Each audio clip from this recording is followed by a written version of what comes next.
একজন রিক্সা চালককে মনোনয়ন ফর্ম বিক্রি করে বেশ আলোচনায় এসছে এনসিপি। এটা শুধুমাত্র বিক্রি করা না, এনসিপি এটাকে ফোকাস দিতে চেয়েছিল। ফলে তিনি যখন মনোনয়নপত্র কেনেন তখন খুবই গুরুত্বপূর্ণ নেতারা সেখানে উপস্থিত ছিলেন। জনাব সুজন, ইনফ্যাক্ট সুজন খুবই আইকনিক একটা ফেস হয়ে উঠেছিলেন আমাদের অভ্যুত্থানের সময়, যখন তিনি গণঅভ্যুত্থানে যারা পার্টিসিপেট করছেন তাদেরকে একটা স্যালিউট দেন। এই ছবিটা আমরা দেখেছি, এটা আমাদের ইতিহাসের অংশ।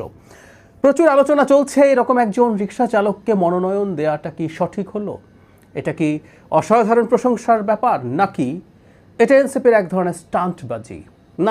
নানা দিকের আলোচনা চলছে, আমরা একটু দেখতে চাই। এবং এই ব্যাপারটা আসলে জনাব সুজন একটা বাহানা, এই মনোনয়ন একটা বাহানা। র্যাদার আমাদের কথা বলতে হবে একটা সংসদ কি, সংসদ কীভাবে কাজ করে বা সংসদ কীভাবে কাজ করা উচিত সেগুলো নিয়ে।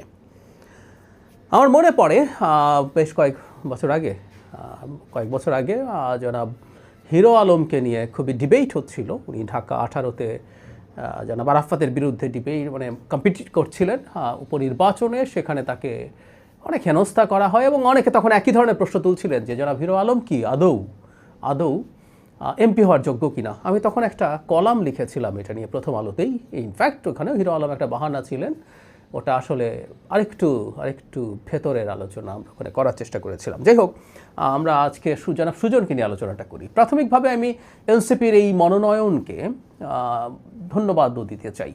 বাংলাদেশে এই ধরনের একজন মানুষ সংসদ নির্বাচনের জন্য মনোনয়নপত্র কেনার সাহস রাখেন, তাকত রাখেন, তিনি নির্বাচন করতে চান এবং আমাদের যে ক্রাইটেরিয়া আছে সেই ক্রাইটেরিয়া যারা ফুলফিল করেন, যারা নির্বাচনে অযোগ্য নন বা যা যোগ্যতা প্রয়োজন সংসদ সদস্য নির্বাচনের জন্য, সব জনাব সুজনের যদি থেকে থাকে, আমি ধারণা করি এটা আছে, তাহলে তিনি নির্বাচন করতে পারেন এবং it should be free to all, কোনো সন্দেহ নেই।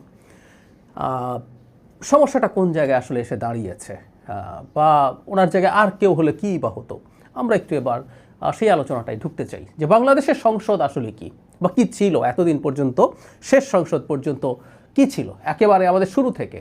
আমি প্রায় একটা কথা বলি, বাংলাদেশে কোনোদিন আইন বিভাগ ছিল না, মানে সংসদ বলে কোনো কিছুর অস্তিত্ব আসলে কোনো দিনই ছিল না। মানে আমরা যখন সেপারেশন অফ পাওয়ারের আলাপ করি, যেখানে একটা স্টেটে 3টা অঙ্গ থাকে যার মাধ্যমে আমরা আলাদা করে ফেলার চেষ্টা করি পাওয়ারকে, একটা শাসন বিভাগ থাকে, একটা বিচার বিভাগ থাকে এবং আইন বিভাগ, মানে যেটা আইন প্রণয়ন করে।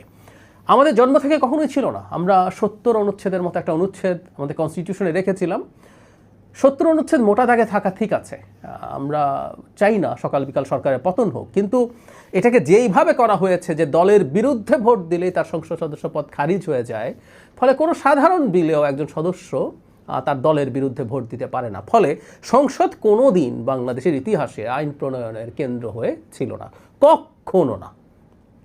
ফলে সেই সংসদে উইনেবল ক্যান্ডিডেট থাকাই যথেষ্ট। কারো পার্লামেন্টে গিয়ে আইন বুঝে আইন প্রণয়নে সাহায্য করার আসলে দরকার ছিল না। সরকার যে আইন আনবে সেই আইনটাই তার দলের লোকজনকে সমর্থন করতেই হবে। ফলে সংসদ আদতে একটা রাবার স্ট্যাম্পের বাইরে কিছু ছিল না। জনাব হিরো আলম সম্পর্কে আমি ঠিক ওই কথাটাই বলছিলাম যে তিনি যদি ধরে নেই যে কম বোঝেন, কেউ মনে করছেন, বা জনাব সুজন সম্পর্কেও এই অভিযোগটা এখন আসছে যে তিনি আইন প্রণয়ন কতটা বোঝেন, তিনি সংবিধান কতটা বোঝেন, ফলে তাকে কেন পার্লামেন্টে এনসিপি নিতে চায়। তাহলে 70 অনুচ্ছেদ যে ফর্মে ছিল সেই ফর্মে তো আমাদের পার্লামেন্টই ছিল না। সুতরাং যার যেভাবে যিনি জিততে পারেন, জনাব সুজন খুবই পরিচিত মানুষ এবং উনি একটা সোশিও ইকোনমিক শ্রেণীকে রিপ্রেজেন্ট করেন, সেরকম কেউ একজন একটা দল থেকে নির্বাচন করছেন, এর মধ্যে চমৎকার একটা সৌন্দর্য আছে। এবং তিনি যদি জিতে আসতে পারেন, সেই জায়গায় আমাদের সোকল্ড শিক্ষিত সচেতন কেউ জেতার মধ্যে কোনো ডিফারেন্স নেই।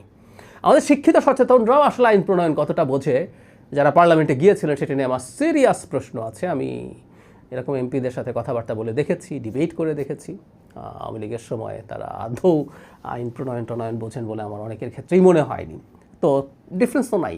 তাহলে এমপি কী করেন? এমপি করেন তার এলাকার লোকজনের দুঃখ দুর্দশা লাঘবের চেষ্টা করেন, উন্নয়ন কর্মকাণ্ড করার চেষ্টা করেন, অবকাঠামো উন্নয়নের চেষ্টা করেন, তাদের প্রতি বরাদ্দ থাকে, কাজের বিনিময়ে খাদ্য, কাজের বিনিময়ে টাকা, তারপরে বিভিন্ন থোক বরাদ্দ থাকে যার মাধ্যমে তিনি তাদের এটা করেন। এবং ইনফর্মালি চাকরি দেওয়া, চিকিৎসার ব্যবস্থা করা, বিয়ে দিতে সাহায্য করা, কনফ্লিক্ট ম্যানেজ করা, এগুলো কোনোটাই এমপির কাজ ছিল না। যদিও আমাদের আইনগতভাবেই আছে, আমাদের উপজেলা পরিষদের যে আইন, সেটায় আইনগতভাবেই আমাদের এক একজন এমপি যারা নির্বাচিত হন 300 আসনে, তারা এটার উপদেষ্টা ফর্মালি, ফলে তাদের একটা ফর্মাল ক্ষমতা দেওয়া আছে, যেগুলোর বিরুদ্ধে আমরা দীর্ঘ সময় কথা বলেছি, লেখালেখি করেছি। তো যাই হোক, যেটা বলছিলাম, ৭০ অনুচ্ছেদ যেভাবে ছিল সেভাবে থাকলে, যদি আমরা ধরে নেই যে জনাব সুজন আইন প্রণয়নের মতো যথেষ্ট জ্ঞান রাখেন না, তাহলে আসলে কেউ কোনো পার্থক্য মেক করে না, বরং উইনেবল ক্যান্ডিডেট সবাই দেন।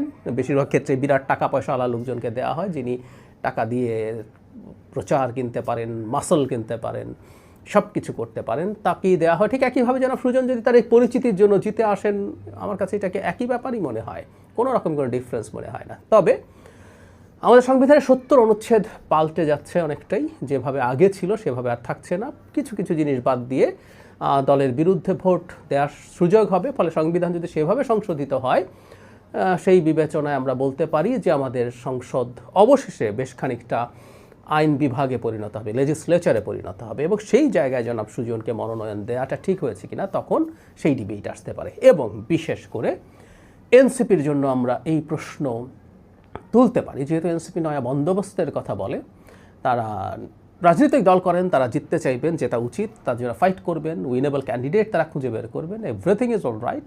কিন্তু একটা স্টেটকে যেভাবে দেখা, সেভাবে যদি দেখার প্রশ্ন আসে, তাহলে জনাব সুজন কে সিলেক্ট করা, এবং আমরা এখনও ফাইনাল নমিনেশন হয়নি, উনি মাত্র ফর্ম কিনেছেন, যদি সেখানে ফাইনালাইজ করেন এনসিপিকে, তাহলে আবার এটারও একটু জবাব জনগণের কাছে দিতে হবে। কারণ তারা নয়া বন্দোবস্তের কথা বলেন, তারা পুরনো যা যা ঘটেছিল, শুধু জিততে পারলেই এমপি হবে, সেটাকে সরিয়ে রেখে একটা এমপির যা কাজ এবং দায়িত্ব হওয়া উচিত, সেটা জনাব সুজন পারবেন কি না, সেগুলো তারা অ্যাসেস করেছেন কি না, সেগুলো করার মাধ্যমেই জনগণের সামনে এটা ক্লিয়ার করা দরকার আছে। আমি প্রায় একটা কথা বলি, এনসিপির প্রতি জনগণের যে প্রত্যাশা, আমারও যে প্রত্যাশা, এটা আমি তৈরি করিনি, এটা এনসিপি নিজে তৈরি করেছে।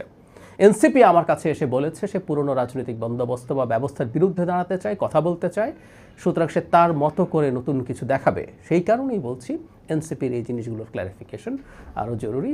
সো জনাব সুজন সম্পর্কে তাকে ফর্ম বিক্রি করা এবং সেটাকে ইনফ্যাক্ট এনসিপি সেল করতে চেয়েছে, আবারও বলছি, অনেকে ফর্ম কিনে নিয়ে চলে গেছেন, কিন্তু এটা তারা সেলিব্রেট করেছেন, ছবি তুলেছেন, সেটা প্রচারের ব্যবস্থা করেছেন বড় নেতারা। তো সুতরাং ইটস এ মিক্সড ফিলিং। এটা আমার কাছে ভালো লাগবে, এরকম কোনো মানুষ রাজনীতির মেইন স্ট্রিমে আসার চিন্তা করছেন। একই সাথে এটা আমাদের যেভাবে পার্লামেন্টকে দেখতে চাই, সেটার প্রতি একটা বড় প্রশ্নবোধক তৈরি করছে কিনা, সে আলোচনাটাও থাকবে।